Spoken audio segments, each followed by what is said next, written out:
Ringtone Apoko decides to quit gospel music to secular. Listen to what he said earlier today and just share your thoughts about his decision. Nataka kuchukua hii nafasi kuthank wale watu ambao wote wamenisupport kwa gospel music.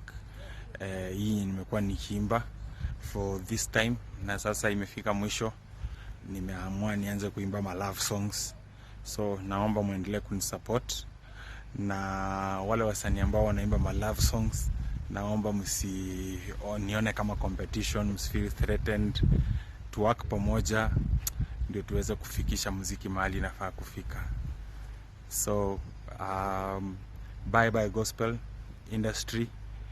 And so wasanii kama kina Mochoti Baba, wasanii kama Guardian Angel, nataka watu wote wale ambao wako kwa gospel, kina Mashmwana, hizo magroup zote, nataka kuambia asante kwa ile support mlinisupport nikiwa chairman wenyu, na sasa hii nimetoka. Mbarikiwe.